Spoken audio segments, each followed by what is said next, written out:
বন্ধুরা তোমরাও চলে এসো, একসাথে সবাই খেয়ে নি। সো গুড আফটারনুন বন্ধুরা, সামনে পৌষ পার্বণ উৎসব, তার আগেই আমরা করে নিচ্ছি উৎসব। এই কড়াইয়ের মধ্যে সামান্য পরিমাণ গরম জল করে তার মধ্যে আতপ চালের আটা দিয়ে দিল, আর আমি এখান থেকে গরম গরম আটা নিয়ে নিলাম। খেতে খুব ভালোই লাগছিল, আর এটা আমি ছোট থেকেই পছন্দ করি। এই সিদ্ধ আটাগুলোকে ভালো করে মালিশ করে নিচ্ছিল। মালিশ করার পর ছোট ছোট লেচি করে নিচ্ছিল। ছোট বোন রূপালী এটা খুব সুন্দরভাবে তৈরি করতে পারে। এটাকে কেমন ভাবে তৈরি করছে তোমরাই দেখে নাও।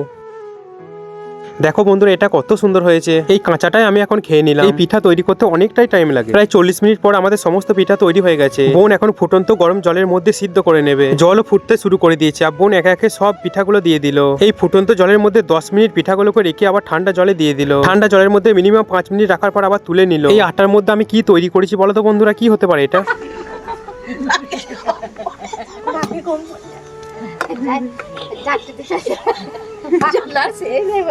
এখানে আমরা সবাই মিলে বসেছিলাম, খুব আনন্দ করছিলাম। ছোট বোন রূপালী এখন আতপ চালের রুটি করে নিচ্ছে। দেখো বন্ধুরা কত সুন্দর সুন্দর গোল গোল করে নিচ্ছে। সেজ বোন সোনালী সে এখন গরম করে নিচ্ছে। শিউলি ভিডিও কল করেছিল শ্যামলীকে দেখার জন্য, আর শ্যামলী এখন এদিকে পিঠে পুলি তৈরি করতেই ব্যস্ত। এত কিছু তৈরি করতে করতে প্রায় সন্ধ্যা 7টা বেজে যায়। এই বোনের কাছ থেকে একটা নিয়ে দেখলাম খুব সুন্দর হয়েছে। বোন আমাকে এখন খেতে দিল। এবার খেতে খেতে মিনি ব্লগটা এখানেই শেষ করলাম।